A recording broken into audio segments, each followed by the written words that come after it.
Hey, team. Welcome back to another episode of the Jenn Commandments podcast.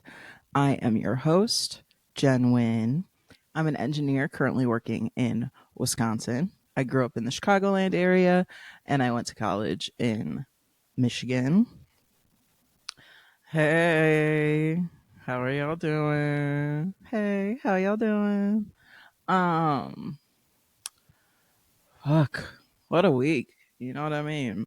What a fucking week. Last time y'all heard from me was Monday. So, and I was a little spicy. Love that for me, as I should be. I have had some time since then, obviously. Um, and I pretty much agree with everything I had to say. I did get some extra information from the document. So apparently this teacher was acquitted of this thing. Um, and that doesn't mean that it didn't happen, right? It just means that a jury couldn't agree without a reasonable doubt that it for sure happened exactly the way that it was brought up in court, right? Um, you know who else was acquitted? OJ Simpson. And so, yeah, I don't know. I just like, there's a part of me that is just so frustrated. I like, I unpacked this with my therapist a little bit on Thursday of like, I just am so annoyed that he poked the bear just because here's why. um, because now and first of all, and all he wants, according to the document, all he wants me to do is take the shit down and like never talk about him again. But I absolutely refuse to not fight that because I do not want to set the expectation that like if you don't like what I have to say, all you have to do is file an EOP and I will backtrack on my shit because well, absolutely not. And I spoke to a few lawyers, and they said that they think that a lot of everything that I said was opinionated enough to be protected under the First Amendment. They thought, obviously, it's going to be up to the judge, and we will cross that bridge when we get there. I guess is the T, right? Um, and yeah, I'm really careful with what I have to say because I know the legal stipulations. I know that I have to be careful what I need to be careful about. I've been watching YouTubers and etc. I've been watching people navigate legal talking about their experiences with the legal side of things for many years. And so I'm pretty comfortable with all of that. Not that watching YouTubers makes it whatever, but like I know of the things necessary that you have to say in order for things to be protected, yada yada yada, right? Like I'm willing to go through the bullshit. I He came with no legal representation present, which lets me know that he did it just to intimidate or scare me or like wants obviously he just wants to silence us and I yeah, duh. But like in my eyes, I feel like he's creating a look of guilt. Like I'm like I don't plan on suing him, but if somebody were to be planning to sue him based on these things, like I just don't think that he was making a very smart move by getting the law involved with me and the other person that he served. You know what I mean? Like I think it was a very dumb move on his part and that's none of my business, but like from an outside perspective, I'm like what a fucking idiot, bro. Like and I'm not trying to be mean even. I'm just like, come on. Like this person is just used to getting his way um by throwing whatever money or resources that he has or mommy and daddy has to a problem in order to fix it. And fuck all that, period. So like I don't know. I have very complicated feelings like from like an activism standpoint, like this is the first time that I have faced repercussions for my actions, and I knew full and well going into everything that I do that there can and could be repercussions. Like I've gone into every protest that I've ever done knowing that I could get arrested. I've like, you know what I mean? And not that this is even that, but part of helping any sort of marginalization is like taking on suffering in or like that unless okay, let's do this in another context because what I'm trying to say isn't going to make sense without the context that my brain has, right? um so I've been thinking about, I saw this video, I don't know if it was YouTube, I don't know if it's I saw some sort of media that was like the idea of like socially liberal but fiscally conservative in it of itself is a fallacy, right? And I like, stick with me, right? Because if you say that, you're letting whoever you're speaking to know that you're not willing to suffer in order for the social things that need to happen that you are quote unquote liberal for. Those social things that need to happen, you're not willing to suffer for those things. And so, of course, then it's not going to happen because the changes that need to happen require some sort of settling. They require some sort of give and take. And all marginalized groups, no matter if it's women, no matter if it's whoever who's facing marginalization, they have to give up things all day, every day. Right. And so being like, I want to head or I want to spearhead and help this process. And then me to be like, but I don't want to face any repercussions to those things would be foolish. Right. And so, yeah, I'm willing, obviously. So, that's the tea on that. I don't know. Obviously I was pretty I had felt sort of defeated on Tuesday, and like of course all activism, all these sort of situations, there's going to be days where you feel like the most powerful bitch in the whole wide world and whatever. And there's going to be days where you're like, oh no, am I the worst person alive? Like that's normal, right? And so I don't know. I feel annoyed. I feel annoyed. Well, and also the part of me that is just like petty, I guess, is like, if I have to take time out of my days to come to this stupid hearing and pay money, so do you. So I'll get legal representation and maybe you should too. If I'm going to be inconvenienced, so do you. Let's spend the money that you do have before I get make sure that you get rid of your pension. You know what I mean? Um let's if I'm going to cost you money, let's start now, you know. And I don't know if that's my goal. That's my opinion. I'm joking. Whatever you need me to say that protects me, that's what it is. Right?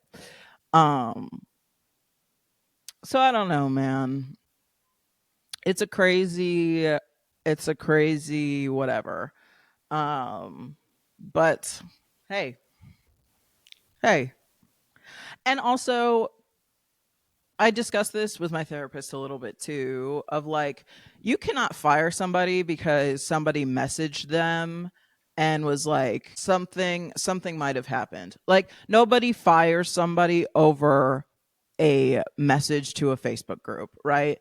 There if somebody heard that there is enough evidence to support firing somebody, then they make a fire. So like that has nothing to do with me. You know what I mean? It's just a crazy thing. Anywho, yeah. So that happened this week. Oh, it was so I it's super cute. But like also, I anytime I try to wear a bandana or anything, I just feel so like I have to touch it the whole time and fix it, and I don't, it's another thing that I have to worry about. These are these people's actions coming to haunt them, and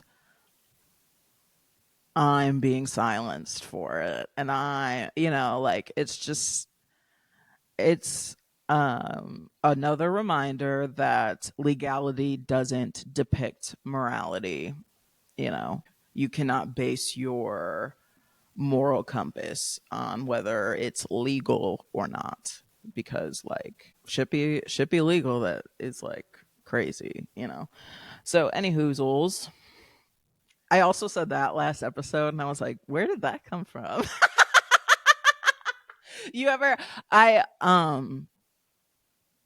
do this all the time where like whether it be like on some sort of stage, like I'm recording myself, or like, I don't know, first dates, anything where I'm like sort of nervous, some shit's gonna fly out of my mouth where like I have no idea where that came from, actually.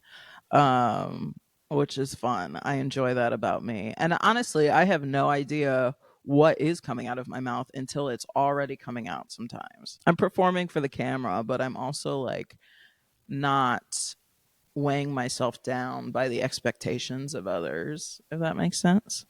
Yeah.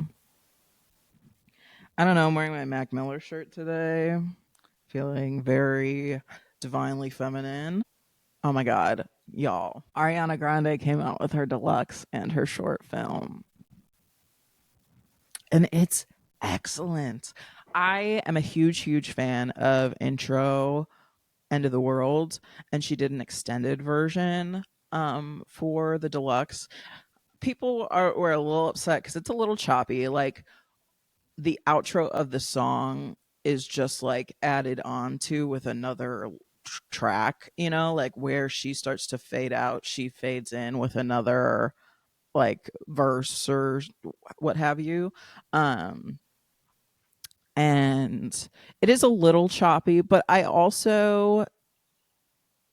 really appreciate the songwriting in that specific, in the extension, in the second verse. So I really loved that. I enjoyed every single song that was on the deluxe. I think there wasn't one that I was like bleh about. I loved Dandelion. I loved the jazzy trumpet in the beginning. I thought that was so beautiful. I thought it was really honoring. It reminded me of Divine Feminine. And so along with the theme of the whole album to honor Mac, um obviously I think that was beautiful.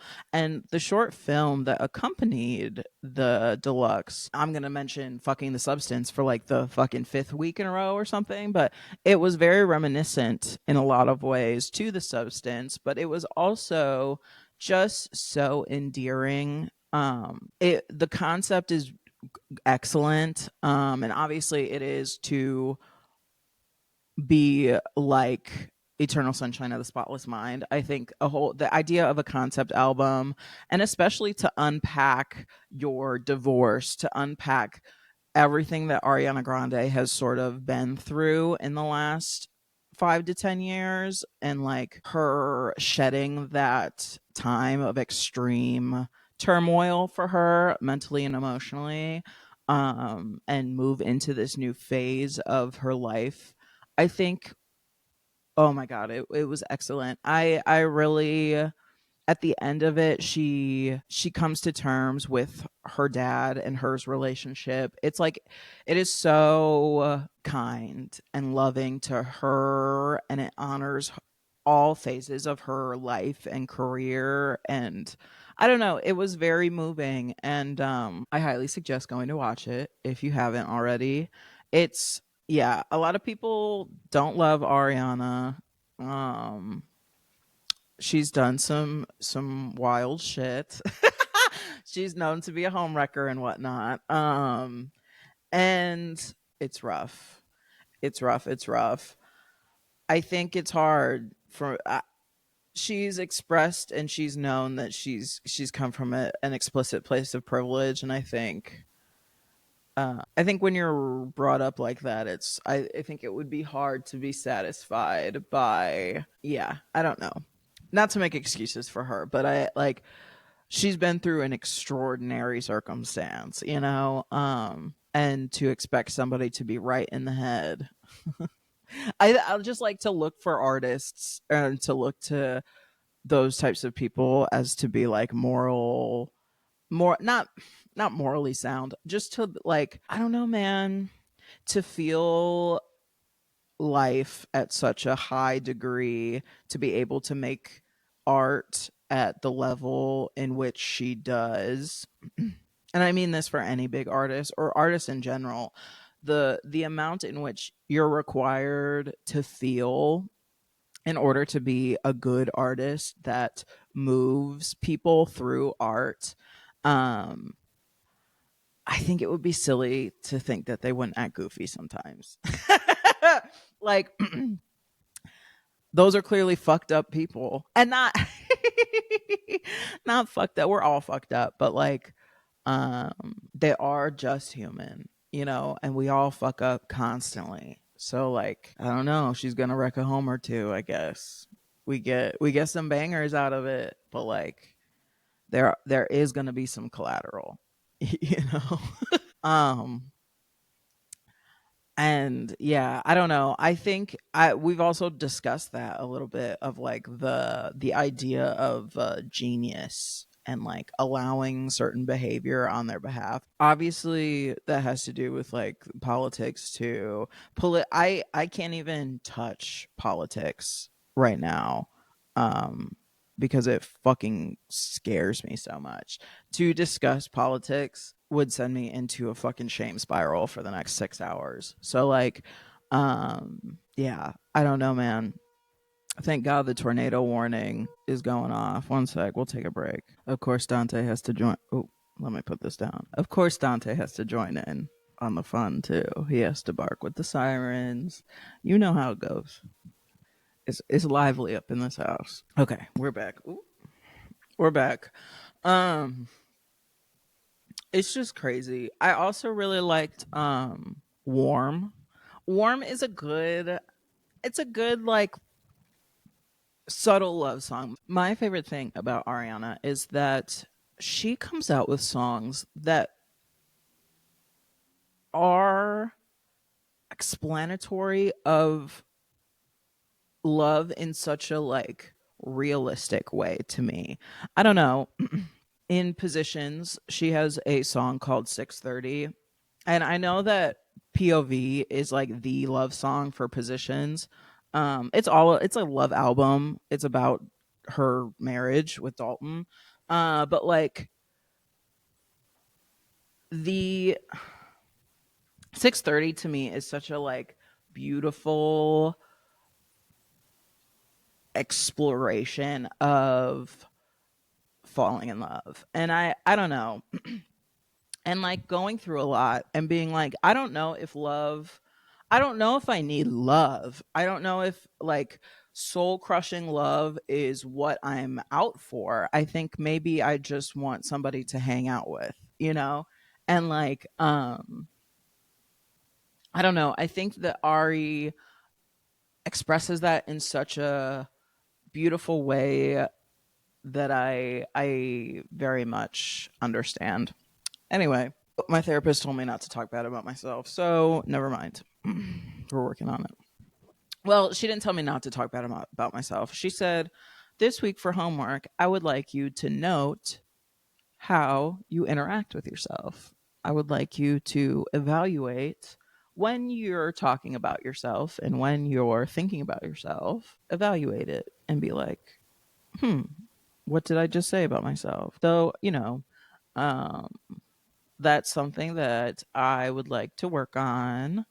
And I think for such a long time, it was because I felt guilty for other people's insecurities as it relates to me. And like, I don't know, that's silly. Anyone who's insecure with me just being myself doesn't need to be around me. And I'm learning that. So, ha ha ha. Anyway, I also realized that I didn't really talk about International Women's Month that much last month.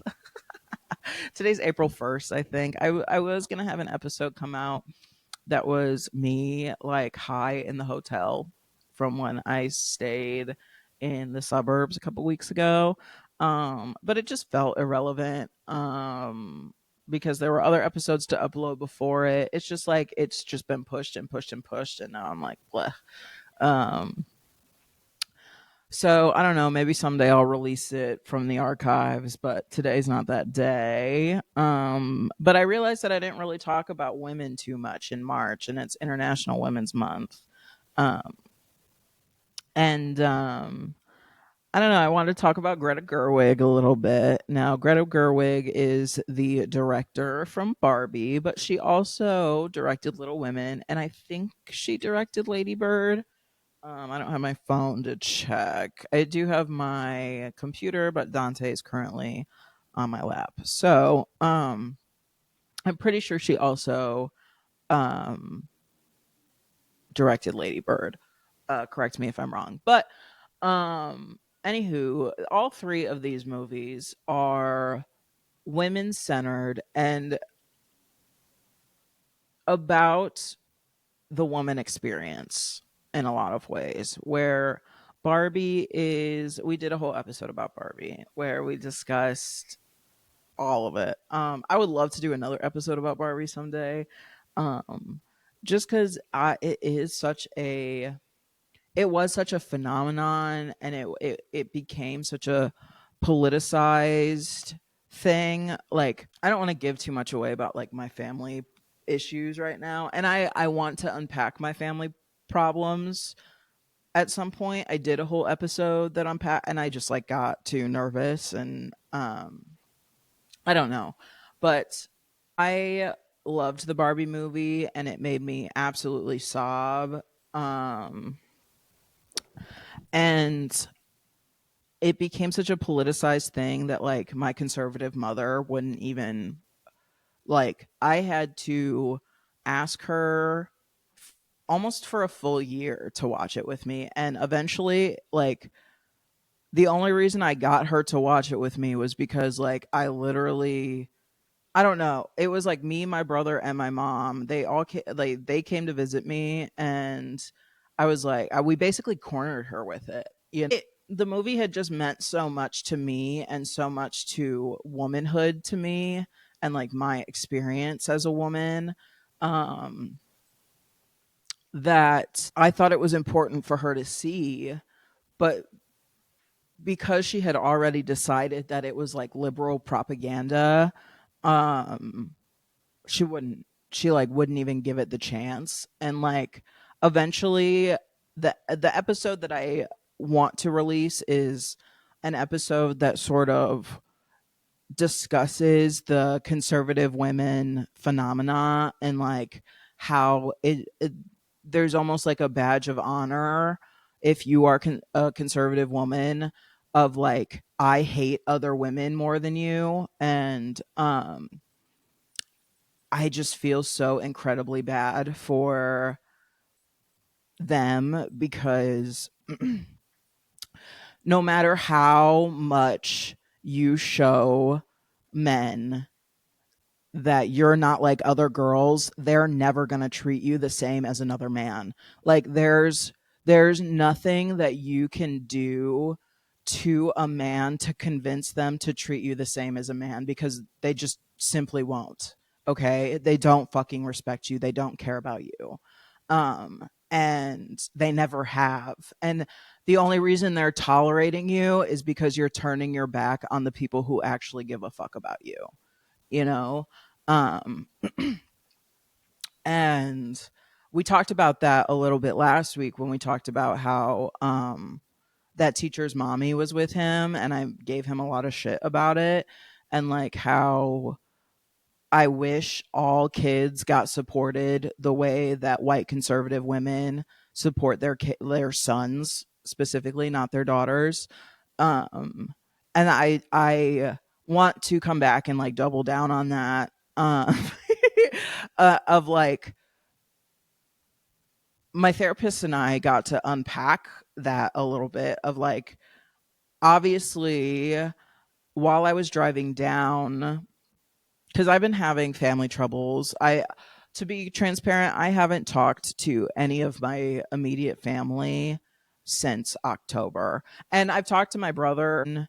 He's the only family member that I've ever had that's made me feel safe enough to not have my shit together. And I'm the youngest person in my family. And so arguably I should be the one that has my shit together the least. But I've always he's the only person that I've ever felt like I didn't have to have my shit together around, and he's not going to I don't know. Anyway, the tea is I haven't talked to my mom or my dad um since a while. And this court situation was sort of the first time that I had had a situation. I had had a I need my parents moment, I guess.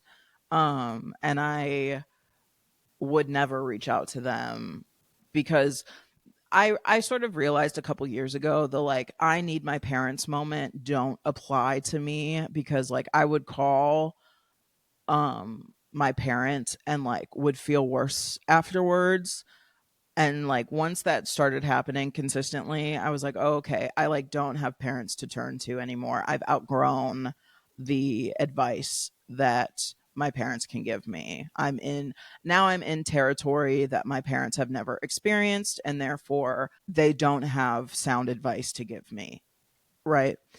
Um Having that moment as I was driving down to court on Monday, that was like I was throwing myself a little bit of a pity party where I was like, I am a 26-year-old woman. This is my first time ever going to court, and I don't have a support system. I do have a support system. But I was spending too much time focusing on the people who weren't there, instead of I immediately had that need filled by so many women and so many people who have chosen me over the last couple months to years. Um and I don't know, it just reminded me that like no matter how unsupported I convince myself that I am at a given moment, doesn't mean that that stuff's true. And like I proved to myself this week that like I can handle anything on my own.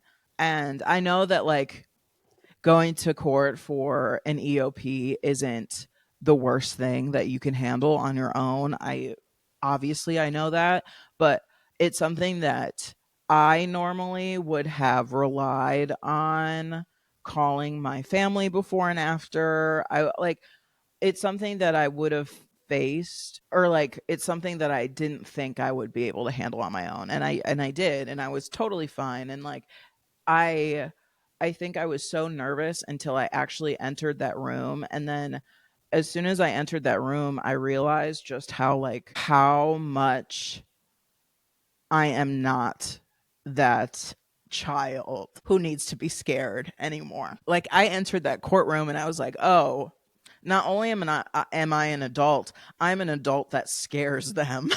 And not like not only am I an adult, but I'm an adult that's advocating for other adults, and like I am an adult that uses their voice in a way that empowers other people. I couldn't help but feel anything but pride and like I am exactly where I know I'm supposed to be. So, yeah, I don't know. That was cool. That was just like a cool moment that I got to have. But anyway, so back to the Barbie movie. I we showed it to her, and she understood at the end why it was so impactful. Like the whole premise of the Barbie movie, or like the end sequence where the creator, I think her name was Ruth, I forget, the moment where Ruth is like, moms stand in place so they can watch how far their daughters go or whatever. Like, obviously, I am very aware that my mother didn't even really get the opportunity to have dreams, because she was a mother starting at 17. And um, I don't know. I don't know what that is. I don't know. It's just so frustrating to be the child of a mother who hates you. I don't know. It's really complicated. And Barbie was directed by Greta Gerwig. And it received a lot of pushback by conservatives. Fox News hated it, you know. Um and I don't know. It's just disheartening to see to the extent in which conservative women hate other women. Um for nothing. For nothing. They don't gain a single thing from hating other women. I've done it. That's the thing, is like, all of these things that I'm saying, all of these judgments that I'm passing on to conservative women, I have been her, and I grew up being her. And um I'm here to let you know that it is way more fun on this side. It is to let go of the expectations that conservatism places on women, um for little to no positive outcome. Like cuz really truly, I, really truly, what are conservative women gaining? Maybe a husband, you know? But like, most conservative women I know don't like their husbands. They hate it. Like, I've never seen a conservative marriage that's happy. I don't really think I've ever seen a marriage period that's happy. Um, but I don't know. It's weird. It's very fucking weird. But yeah, Lady Bird also discusses the mother daughter dynamic a lot. It's about a gal who is growing up in Sacramento, California, and it just discusses how she's always wanted more for her life. She's never thought that where she's growing up is good enough. And she's always been very vocal about the fact that she cannot wait to leave and go someplace that has culture and art and whatever, right? And this mother, who is, your typical boomer mom, she works, she's emotionally unavailable, and shames you at every chance that she gets, um and uses that as a guise for parenting. And it just discusses their family dynamic. And I think that the the pushing of expectations for your own life onto your children, obviously, it's an easy thing to fall into, right? Because you're unhappy in your own life. Your life didn't go the way that you saw for yourself when you were younger, and you're like, great, I have this offspring now who I view as an extension of me. When in reality, your kids are not extensions of you. They are their own living, breathing human being. And if you place expectations onto them, you're never going to be happy with your child. Your child, you cannot expect your child to be anything but like kind, and like the moral compass that you ingrain into them. You can't expect anything from them other than that. And if you look at them and they're not those things, guess who you have to blame, babe? Who's the one driving this bus?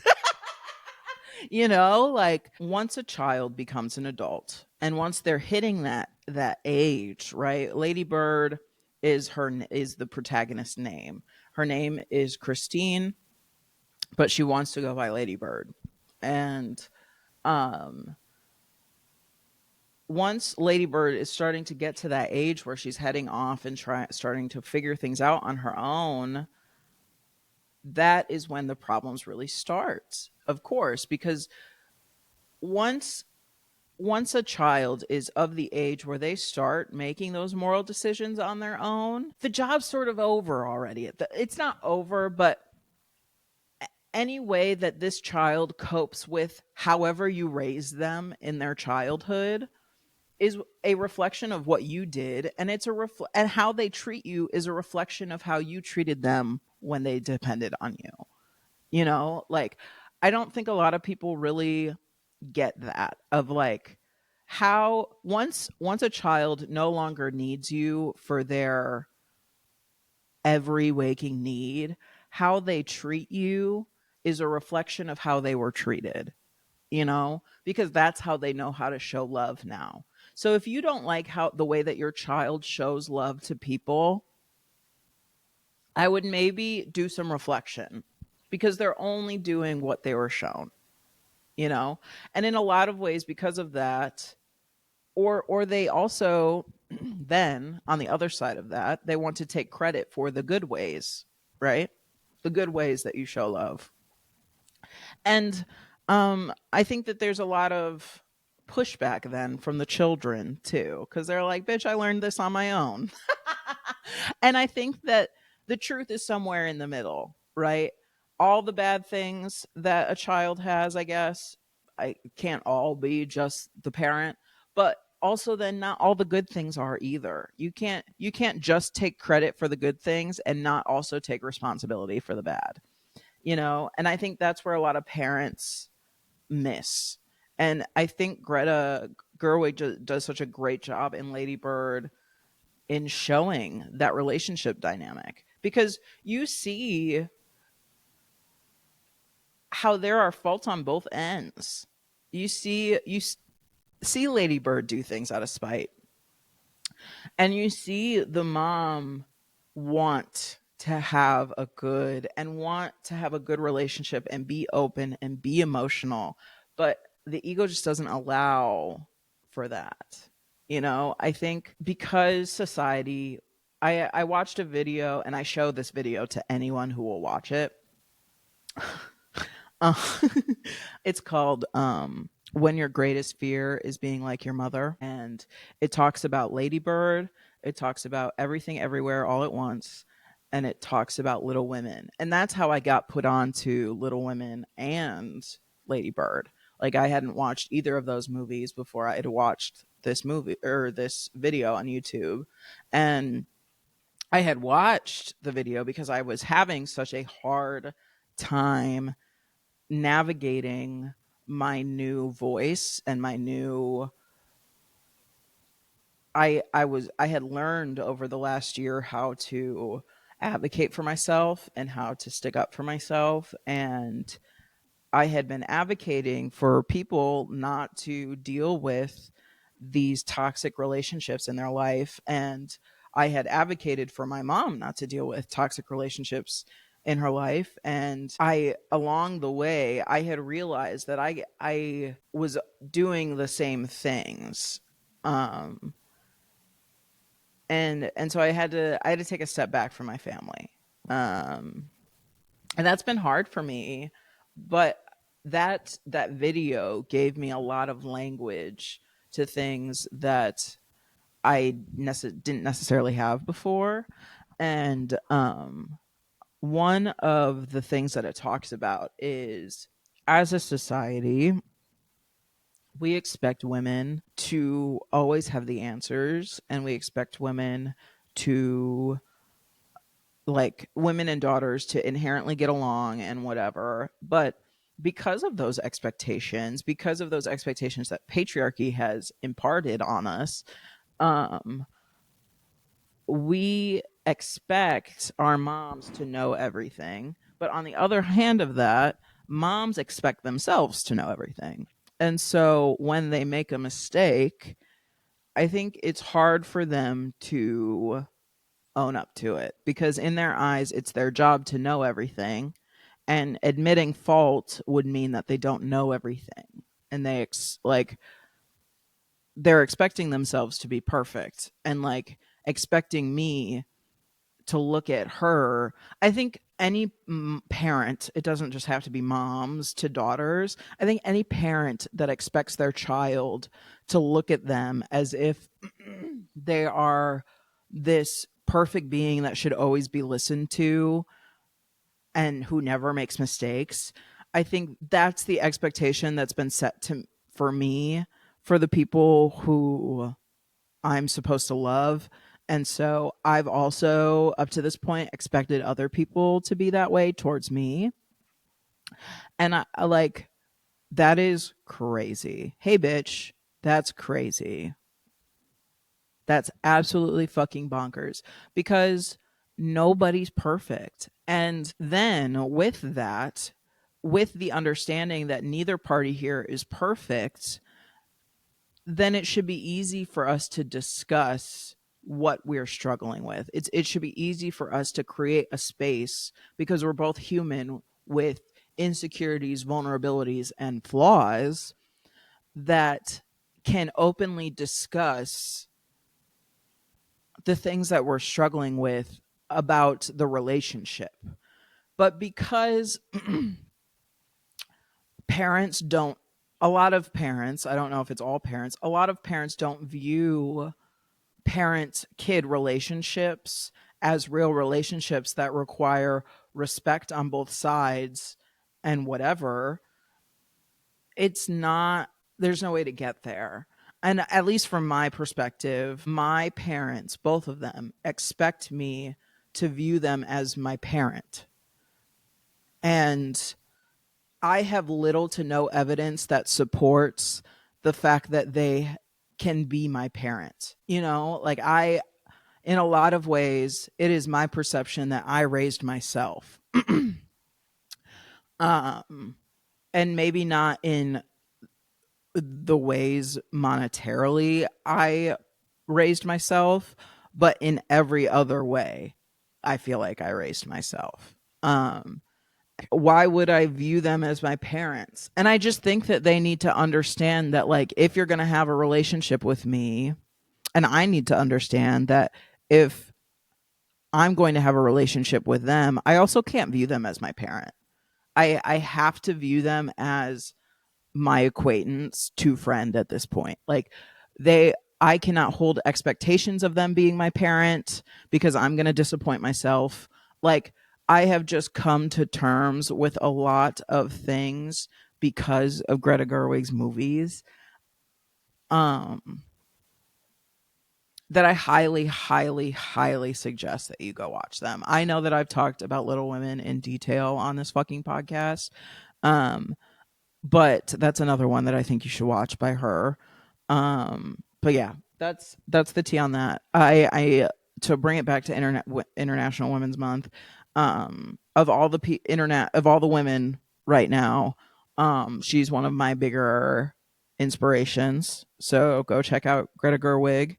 And then the last thing I want to talk about before I'm done, I started the Ballad of Songbirds and Snakes because I will be having a Hunger Games historian here on the podcast to talk during summer. And so she's just one of my best friends from college. But to me, she's a Hunger Games historian. Like, I think I am so excited for her to come on, but I want to make sure that I'm well studied.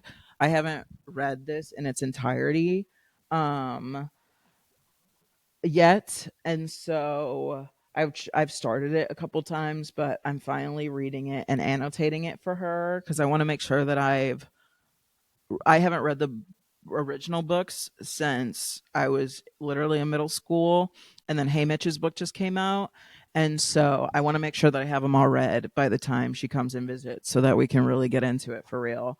But I wanted to just discuss some of these verbiages. I wanted to point out that Suzanne Collins made sure that the reaping was on July 4th, which I thought was funny.